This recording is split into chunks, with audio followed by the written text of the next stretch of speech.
Meet the Farmer TV is made possible by the generous support of Planet Earth Diversified, Makia Video Productions, and Frank Melly Productions, with additional support from Flavor Magazine, serving the Piedmont's local food and wine culture.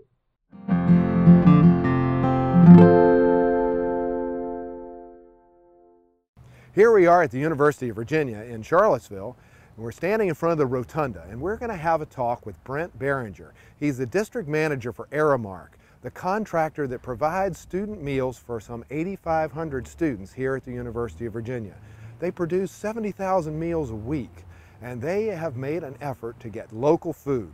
They work with a number of local suppliers. They've got shell eggs that come from a sustainable, humanely raised chicken farm.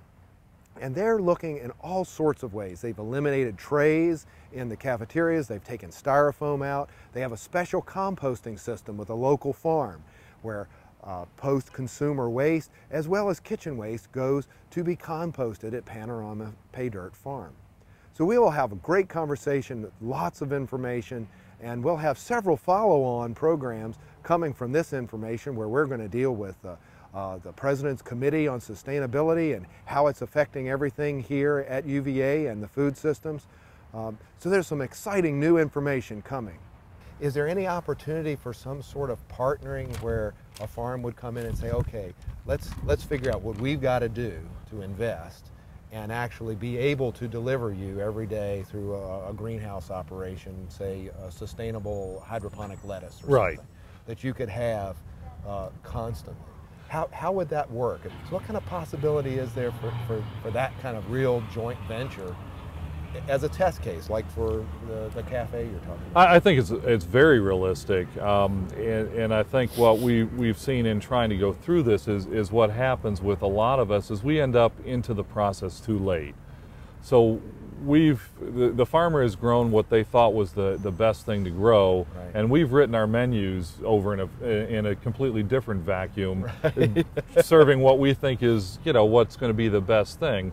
If we talk, and that's what we're trying to do this winter season with one of the farms is actually try and plan ahead and say, you know what, if we served these 6 vegetables, in the month of September, could you grow these 6 vegetables? And here's the kind of quantities we're talking about and everything else.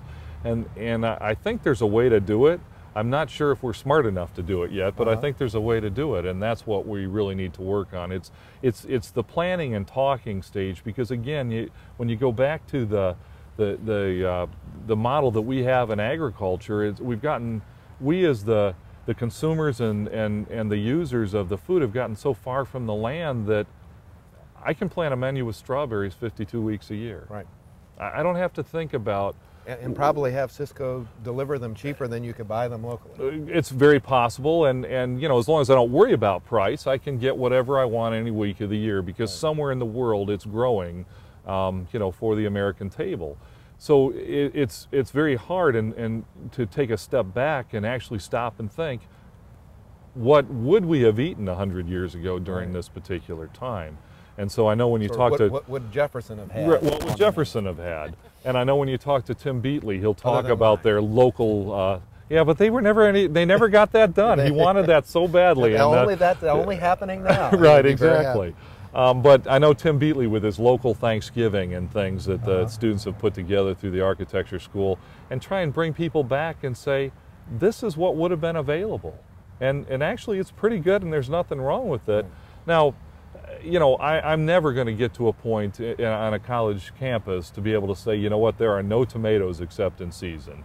Because the American public and certainly American students don't look at the world that way. But at the same time, if we could, and we're trying to do that now, sit down with the farmer and say, what should we be serving in the month of September? How about the month of October? How about the month of November? Yeah. And particularly when you're looking at hydroponic crops and things like that have a year-round possibility, we just haven't done that yet, and very few people are doing that right now. We write menus based on what we think the students will eat versus what we think the students will eat that the farmers are growing. Well, now, one of the interesting things that we found at Java, it seemed in talking to Gordon Walker, the biggest impact was a psychological and a sort of an emotional improvement of the people, that they were so excited. It wasn't just these tasteless beans that had been frozen and then steamed. These things were actually fresh and tasted different, and it created a whole level of monetized benefit for them, other than just nutrition of the food. Well, and I think that's a big mistake that I know in past, in trying to look at this over the years, that people have made on both sides, on both the purchasing side and on the farming side. I think the real danger is going to the farms and saying, here's what I get right now. It comes in this can. If you can find something that, some way to get it in that can, I'll buy your can. Right. That's the wrong answer. Okay. That is absolutely the wrong answer. The answer is to do away with the cans and the cryovac and everything else. Now, obviously, there are some products that may, garlic is one of the ones that I know can be grown locally and grown locally in quantity. And if it can be peeled and packaged and things like that, restaurants can use it, because you know, at home you buy a whole clove of garlic and peel it, and certainly some restaurants do. When you're serving 70,000 meals a week, you don't buy garlic by the clove. You do buy it already peeled and ready to go. So some things, yes, but for the most part, it's about training our people that when it comes to food, that food is about the taste. And so we see this a lot with even some of the produce that we buy. A lot of local produce may not make it on the grocery store shelf because it's the wrong shape, it's the wrong size, it's the wrong weight, it's not uniform, it's not a 6x6 tomato, so Lord knows I can't use it. What difference does it make what it looks like? You know, if it's a fresh, locally grown tomato, it costs less during season. It may be an odd shape or size, but we're probably slicing it or cutting it or you know, whatever we're doing with it anyway, so none of that's important.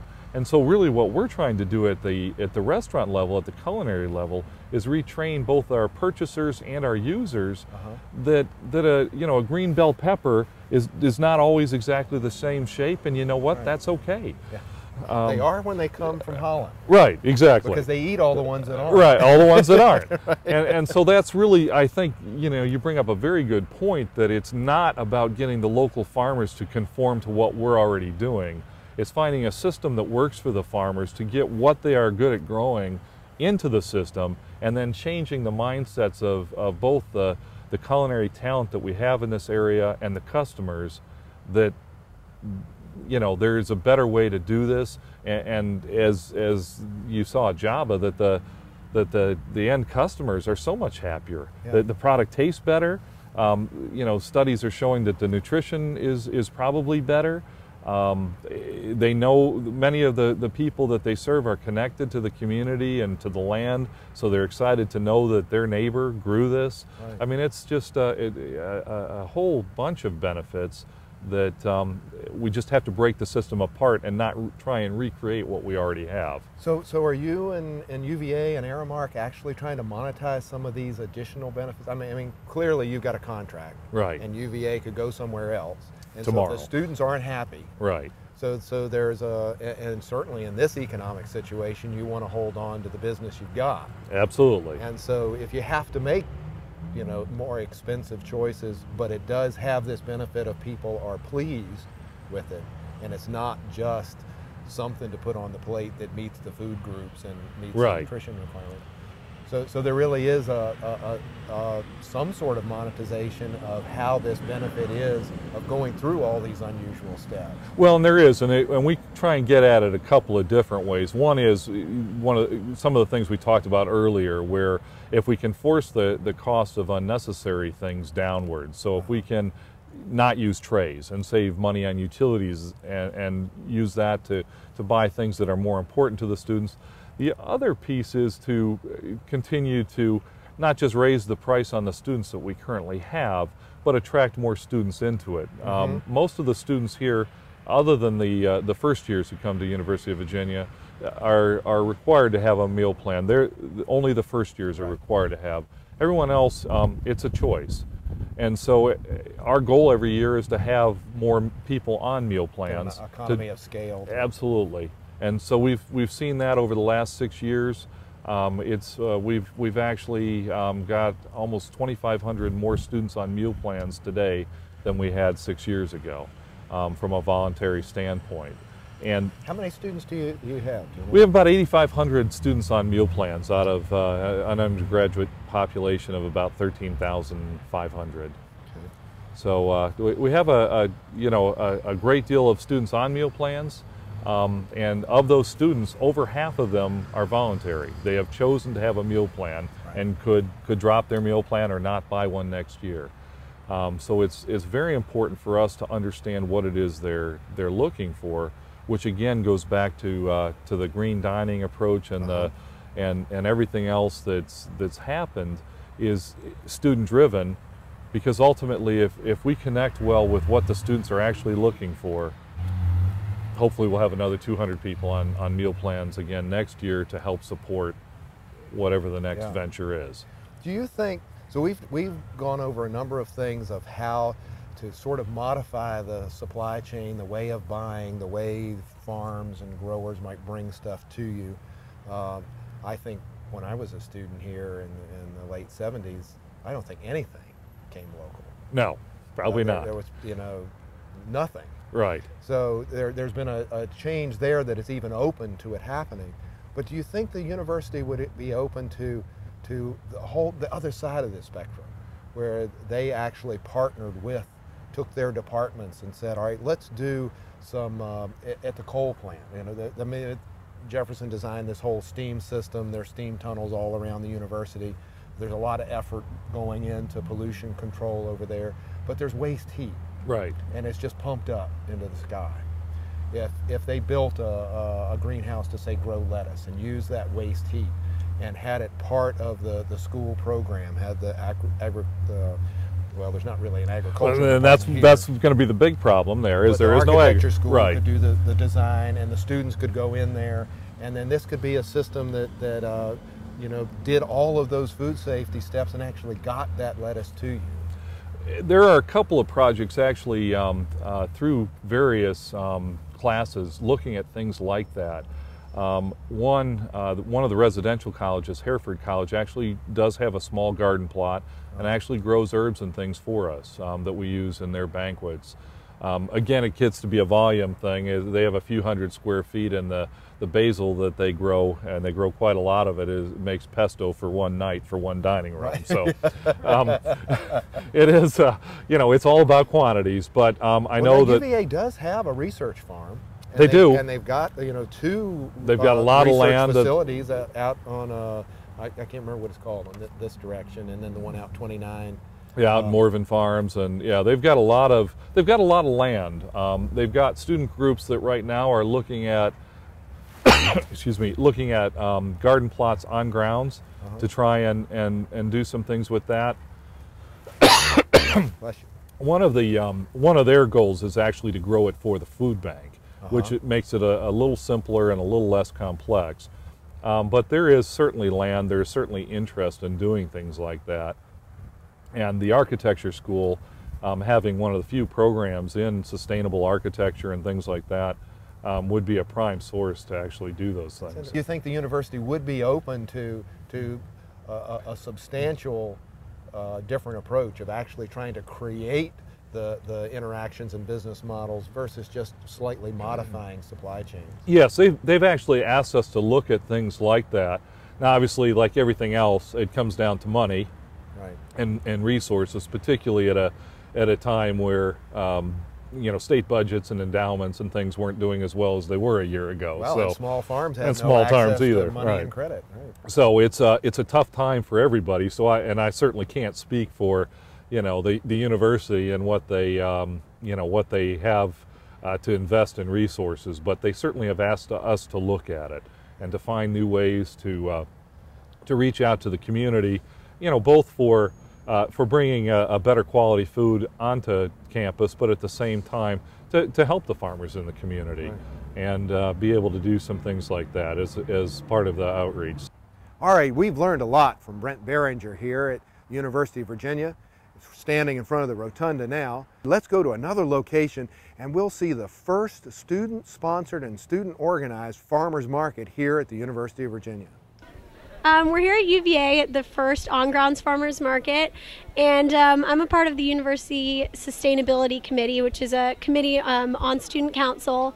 And we basically had this idea about a year ago and kept talking about it, and I was going to be here this summer, so I just decided to take the bull by the horns and, you know, get the ball rolling. So been working on it all summer and worked with the help of Stephanie Malloy, who's the director of the city market downtown, and she got me in touch with all the vendors, and we picked a location and just had to work through the university a lot, which there are a lot of logistical things that we had to get approved, but it was a great experience, really, and it turned out better than I could have imagined. We had to work a lot with the health department and the Department of Agriculture.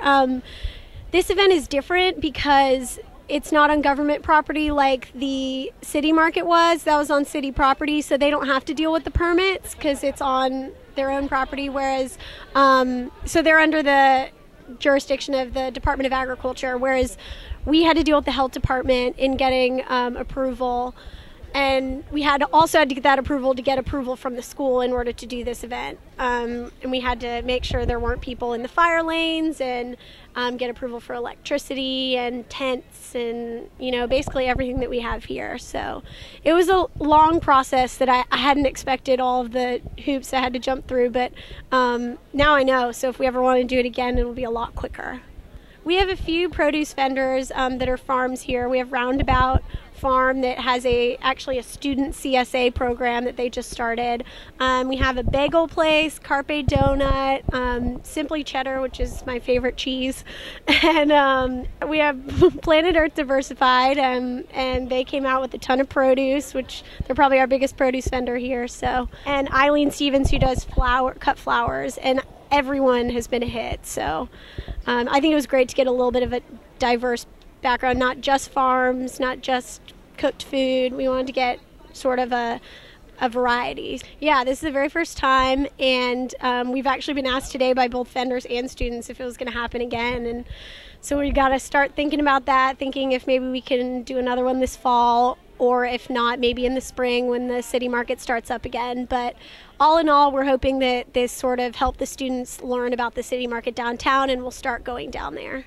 But I think now this has really gotten people excited, especially first years who just got here and don't really know a lot about the city market in general. So hopefully some first years will want to get involved with our committee. I think applications start up soon, so we can get some first years involved and really get people excited about buying local. People can get in touch with me through email. My email is conniemig@gmail.com, and or you can contact the university and get in touch with it's called the Student Council Environmental Sustainability Committee. So if you want to get in touch with them, you can always call the school and get in touch with our committee. Yeah, I was just commenting on how I really appreciated being down here today, getting to meet and greet the students and some of the faculty, some people I hadn't seen in a long while, and have the opportunity to really see where their local food is coming from, meet the farmers and producers themselves.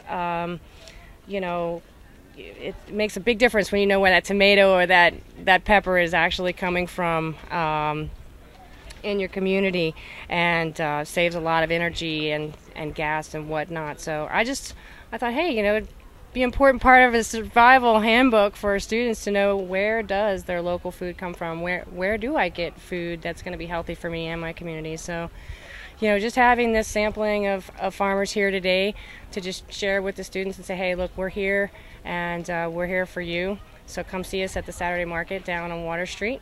Or if, you know, that's too much time or whatever, you can check us out online at meetthefarmer.com or the blog.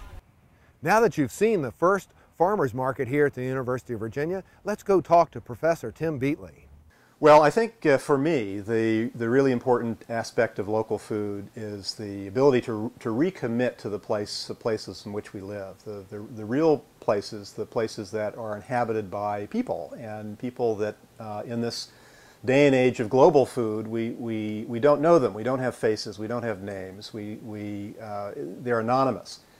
local food gives us that possibility, that potential of reconnecting to people and the landscapes that sustain us. So for me, local food is very much about reconnecting to place, re-nurturing a kind of sense of rootedness and commitment to the places in which we live.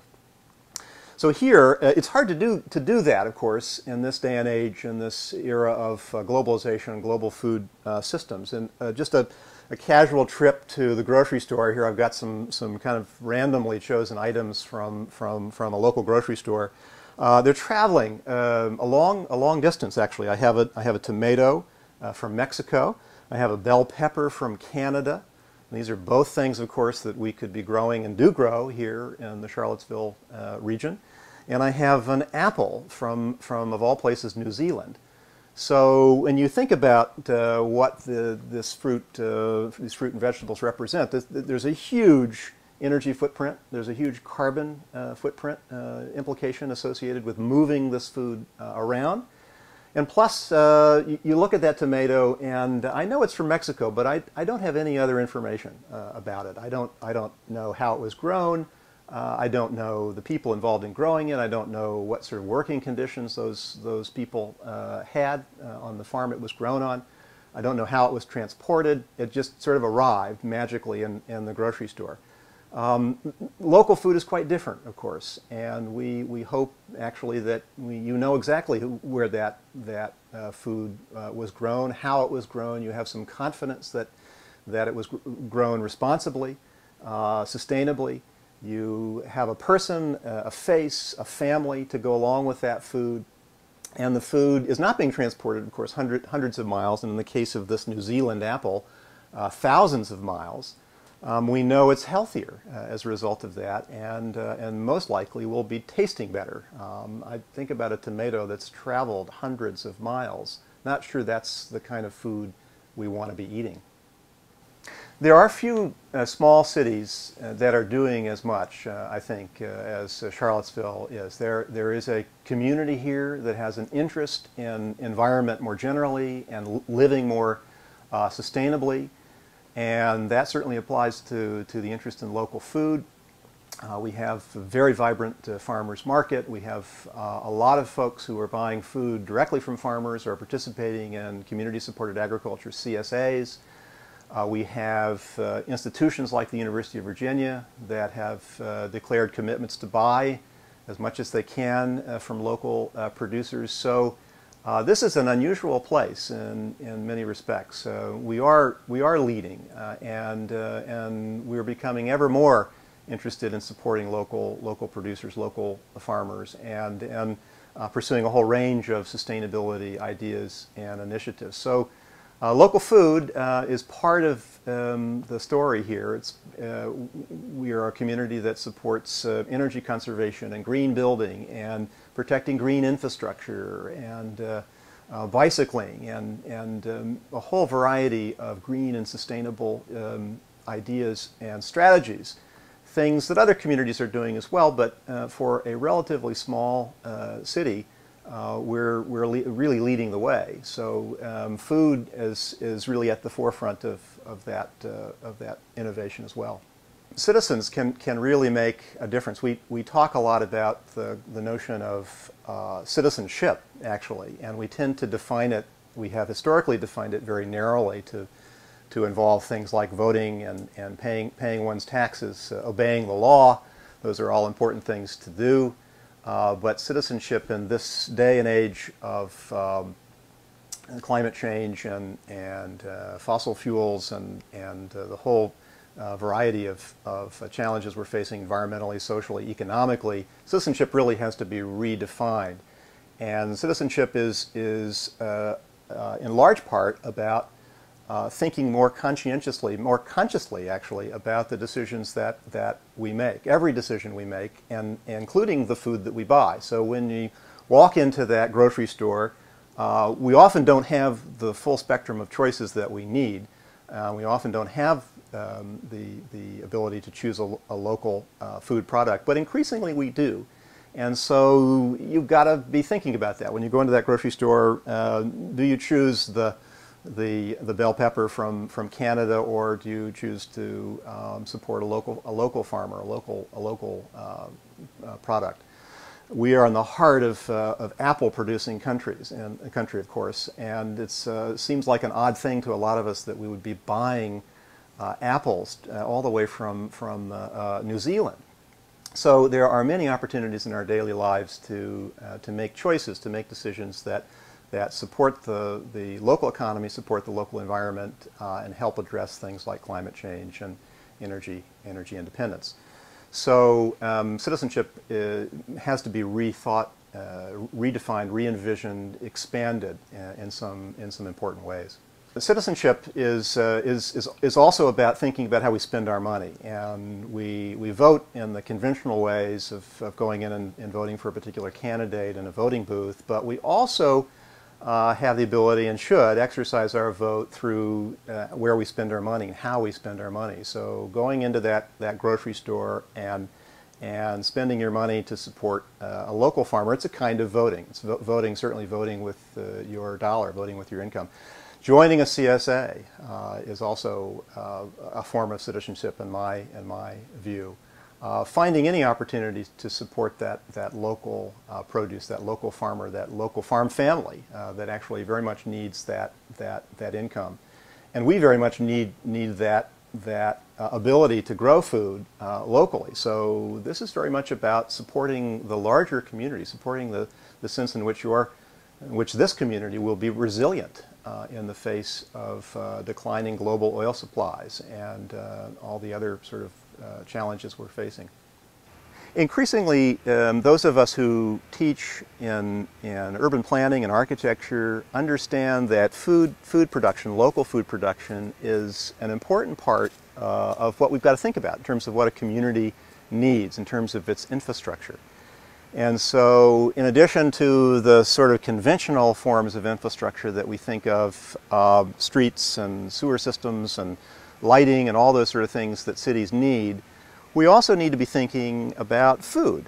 There is an interest in expanding this infrastructure to green things, generally the kind of services provided by the trees and watersheds and so on. But food is another way of thinking about community infrastructure.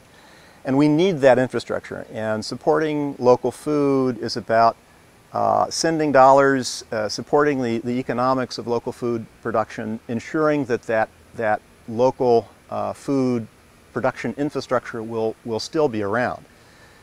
And that's really quite important. So we're in the urban planning field really pretty dramatically changing our notions, incorporating food as a pretty central element in any comprehensive community planning. So there are some great points from Professor Tim Beatley, and thank you for joining us for another episode of Meet the Farmer TV. For more information about Meet the Farmer TV, visit our website, meetthefarmer.com.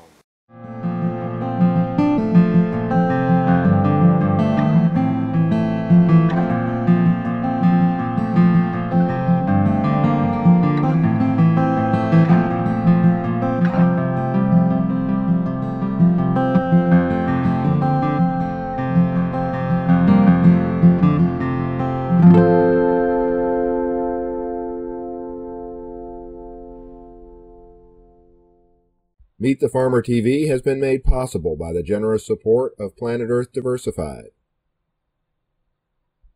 Makia Video Productions, and Frank Melly Productions, with additional support from Flavor Magazine, serving the Piedmont's local food and wine culture.